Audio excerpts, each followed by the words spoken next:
closely at the design of this creature, conceived during the very first days of the Pokémon franchise. Stripped of any nostalgia, what you're looking at is a bizarre statistical anomaly. This scatterplot maps the baseline power of every creature in the ecosystem. Down here at the absolute bottom, isolated from almost everything else, sits a base stat total of exactly 195. This new bar chart breaks down defensive metrics against the rest of the roster. It sits mathematically tied for the absolute lowest special defense score and holds the lowest defense stat of any poison type. The mechanical restrictions go even further.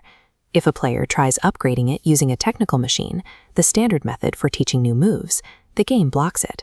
And if they try passing down abilities through breeding, they hit another dead end.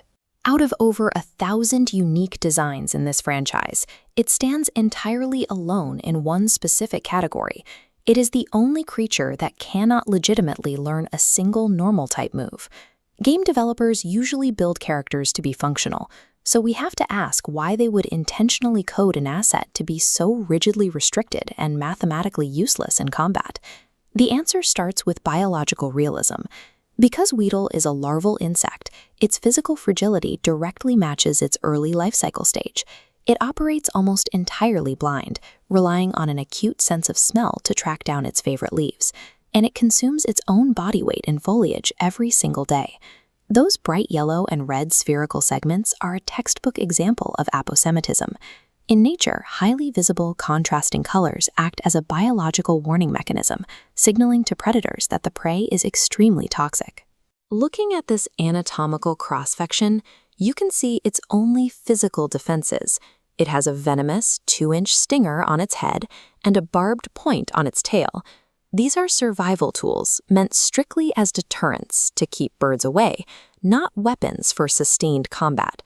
Those abysmal defensive stats reflect exactly what this organism is, a highly vulnerable insect whose entire existence revolves around hiding in bushes to buy time. When we pivot from biology to game design, that fragility serves a highly specific mechanical purpose. Early on, Weedle has a hyper-limited learn set. First, poison sting, then string shot, and finally, bug bite. This diagram illustrates how poison sting operates.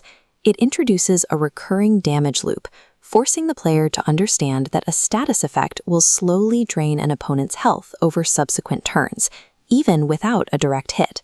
Next, string shot shifts the focus from dealing damage to stat manipulation. The action forcibly dials down the opponent's velocity gauge, teaching the player how to control the speed of the battle. Finally, Bug Bite introduces SATB, or Same Type Attack Bonus. When the insect icon of the creature matches the insect icon of the move, a multiplier effect expands the total damage output. If Weedle had access to generic, high-damage, normal-type attacks, novice players would simply mash those primary buttons repeatedly and completely ignore these nuanced strategies.